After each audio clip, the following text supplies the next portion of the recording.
বাহ, কি সুন্দর সুন্দর কিচেন ইউটেন্সিলস আছে এখানে। বেশ দারুণ দারুণ অফারও দিচ্ছে, বেশ ব্র্যান্ডেডও মনে হচ্ছে। না বাবা থাক, আর দেখবো না, দেখলেই কিনতে ইচ্ছা করে। ফ্রাইং প্যানগুলো তো বেশ ভালো লাগছে দেখতে। বাহ, ফ্রাইং প্যানটা তো বেশ মজবুত। এই হার্ড অ্যানোডাইজড কুকওয়্যারগুলো দেখতে যতটা সুন্দর ততই বেশ ডিউরেবল। এই ননস্টিকগুলোতে রান্না করতে তেল কম লাগে এবং এই রান্নাগুলো স্বাস্থ্যের পক্ষে খুব উপকারী। আজ তো সেল দিচ্ছে, নিশ্চয়ই অনেক ডিসকাউন্ট দেবে। না, এই ফ্রাইং প্যানটা বরং কিনেই নি। তোমরা হয়তো অনেকেই বাড়িতে এই হার্ড অ্যানোডাইজড কিচেন কুকওয়্যারগুলোতে রান্না হতে দেখেছো। আমাদের দৈনন্দিন জীবনে ব্যবহৃত বাসনপত্রগুলি অ্যালুমিনিয়াম ও তার সংকর ধাতু দিয়ে তৈরি। কিন্তু জল, বায়ু এবং বিভিন্ন লবণের প্রভাবে অ্যালুমিনিয়াম ও তার সংকর ধাতুগুলি দিয়ে তৈরি বাসনপত্রগুলি ক্রমাগত ক্ষয় হতে থাকে। ক্ষয় রোধের জন্য এই দ্রব্যগুলির ওপর তড়িৎ বিশ্লেষণ পদ্ধতিতে অ্যালুমিনিয়াম অক্সাইড বা অ্যালুমিনার প্রলেপ দেওয়া হয়। একে অ্যানোডাইজিং বলে। এই অ্যানোডাইজিং হলো তড়িৎ লেপন পদ্ধতির একটি উদাহরণ। বেশি সক্রিয় ধাতু বা ধাতু সংকর দিয়ে তৈরি বস্তুর ওপর তড়িৎ বিশ্লেষণ পদ্ধতিতে কম সক্রিয় কোনো ধাতুর প্রলেপ দেওয়ার পদ্ধতিকেই তড়িৎ লেপন বলা হয়। তড়িৎ লেপন কি সেটা তো তোমরা জানলে। এবার তোমরা নিশ্চয়ই ভাবছো যে তড়িৎ লেপন কেনই বা করা হয়। চলো তাহলে তড়িৎ লেপনের উদ্দেশ্যগুলি জেনে নেওয়া যাক। বেশি সক্রিয় ধাতুর বস্তুর ওপর অপেক্ষাকৃত কম সক্রিয় ধাতুর প্রলেপ দেওয়ার ফলে বস্তুগুলি বাতাসের জলীয় বাষ্প, অক্সিজেন অর্থাৎ জলবায়ুর হাত থেকে রক্ষা পায়। যেমন ধরো, লোহার দ্রব্যকে মরচে পড়ার হাত থেকে রক্ষা করতে নিকেল, জিঙ্ক অথবা টিন প্রভৃতি ধাতুর প্রলেপ দেওয়া হয়। যে কোনো ধাতুর তৈরি বস্তুর সৌন্দর্য বৃদ্ধি করতে ও উজ্জ্বলতা বাড়ানোর জন্য তড়িৎ লেপন করা হয়। ধাতুর তৈরি বিভিন্ন বস্তুর ক্ষয়রোধ এবং স্থায়িত্ব বৃদ্ধি করার জন্য তড়িৎ লেপন করা হয়। তড়িৎ লেপন পদ্ধতির উদ্দেশ্যগুলো কি কি তা তো আমরা জেনে নিলাম। এবার চলো তড়িৎ লেপন পদ্ধতি কিভাবে ঘটে তা দেখে নিই। তড়িৎ লেপন পদ্ধতিতে প্রথমে যে বস্তুর ওপর প্রলেপ দেওয়া হয় তাকে ক্যাথোড হিসেবে ব্যবহার করা হয় এবং যে ধাতুর প্রলেপ দেওয়া হয় সেটিকে অ্যানোড হিসেবে ব্যবহার করা হয়। অ্যানোডকে কিছু সময় অন্তর প্রতিস্থাপন করতে হয়। যে ধাতুর প্রলেপ দেওয়া হবে সেই ধাতুর কোনো উপযুক্ত দ্রাব্য লবণের দ্রবণকে তড়িৎ বিশ্লেষ্য রূপে ব্যবহার করতে হয়। এবার ভোল্টামিটারে তড়িৎ বিশ্লেষ্য পদার্থের দ্রবণ নেওয়া হলো।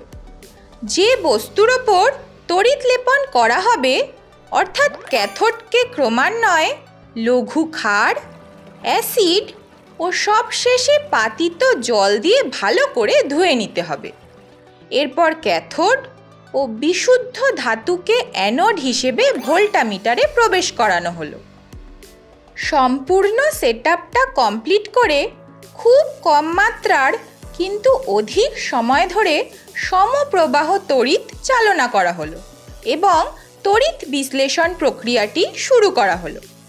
কিছু সময় পর দেখা যাবে ক্যাথোডের ওপর ধাতুর প্রলেপ পড়ছে, কিন্তু অ্যানোডের ধাতু ক্রমশ ক্ষয়ে যেতে থাকছে। তড়িৎ লেপন পদ্ধতিতে কিভাবে এক বস্তুর ওপর আরেক বস্তুর প্রলেপ দেওয়া হয় তা তো আমরা শিখে নিলাম। এবারে চলো তড়িৎ লেপন পদ্ধতির বেশ কিছু উদাহরণ দেখে ব্যাপারটা ভালোভাবে বুঝে নিই। তামার দণ্ড বা তামার তৈরি কোনো দ্রব্যের ওপর রূপোর প্রলেপ দেওয়ার সময় তামার দ্রব্যকে ক্যাথোড রূপে, বিশুদ্ধ রূপোর পাতকে অ্যানোড রূপে এবং পটাশিয়াম আর্জেন্টোসায়ানাইডের জলীয় দ্রবণকে তড়িৎ বিশ্লেষ্য রূপে নেওয়া হয়। লোহার তৈরি বস্তুর ওপর দস্তার প্রলেপ দেওয়ার সময় লোহার বস্তুকে ক্যাথোড, বিশুদ্ধ দস্তার পাতকে অ্যানোড এবং সামান্য বোরিক অ্যাসিড মিশ্রিত জিঙ্ক ক্লোরাইড বা জিঙ্ক সালফেটের জলীয় দ্রবণকে তড়িৎ বিশ্লেষ্য পদার্থ হিসেবে ব্যবহার করা হয়। আবার পিতলের চামচের ওপর নিকেলের প্রলেপ দেওয়ার সময় পিতলের চামচকে ক্যাথোড, বিশুদ্ধ নিকেলের পাতকে অ্যানোড এবং অ্যামোনিয়াম সালফেট ও নিকেল সালফেটের জলীয় দ্রবণকে তড়িৎ বিশ্লেষ্য পদার্থ রূপে নেওয়া হয়। যখন লোহার কোনো বস্তুর ওপর ক্রোমিয়ামের প্রলেপ দেওয়া হবে তখন লোহার তৈরি বস্তুকে ক্যাথোড হিসেবে, বিশুদ্ধ ক্রোমিয়ামের পাতকে অ্যানোড হিসেবে এবং ক্রোমিক অ্যাসিড মিশ্রিত ক্রোমিক সালফেটের জলীয় দ্রবণকে তড়িৎ বিশ্লেষ্য পদার্থ হিসেবে ব্যবহার করা হয়। আবার লোহার কোনো বস্তুর ওপর টিনের প্রলেপ দেওয়া হলে লোহার বস্তুকে ক্যাথোড, বিশুদ্ধ টিনের পাতকে অ্যানোড এবং অ্যাসিড মিশ্রিত স্ট্যানাস সালফেট বা স্ট্যানাস ক্লোরাইডের দ্রবণকে তড়িৎ বিশ্লেষ্য পদার্থ রূপে নেওয়া হয়। সম্পূর্ণ তড়িৎলেপন পদ্ধতি এবং এতগুলো উদাহরণ দেখার পর নিশ্চয়ই তোমাদের কাছে ব্যাপারটা ক্লিয়ার হয়ে গেছে। তোমাদের কিন্তু এখনো কিছু ব্যাপারের ওপর জানা বাকি আছে। তড়িৎলেপন পদ্ধতিতে একটি ধাতব বস্তুর ওপর অপর ধাতুর প্রলেপ দেওয়ার সময় বেশ কিছু বিষয়ের ওপর আমাদের নজর রাখতে হয়। চলো তাহলে এক এক করে সেই বিষয়গুলি সম্পর্কে জেনে নিই।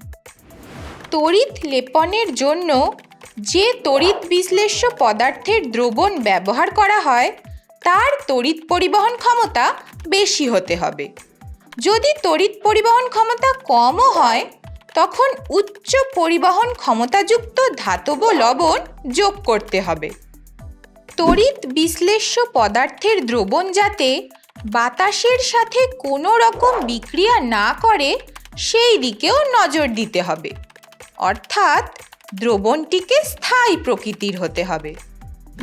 দ্রবণে উপস্থিত অ্যানোডটির জারিত হওয়ার হার এমন হতে হবে যাতে দ্রবণে ধাতব আয়নের গাঢ়ত্ব সর্বদা স্থির থাকে এবং অ্যানোডটিকে নির্দিষ্ট সময় অন্তর প্রতিস্থাপন করতে হবে।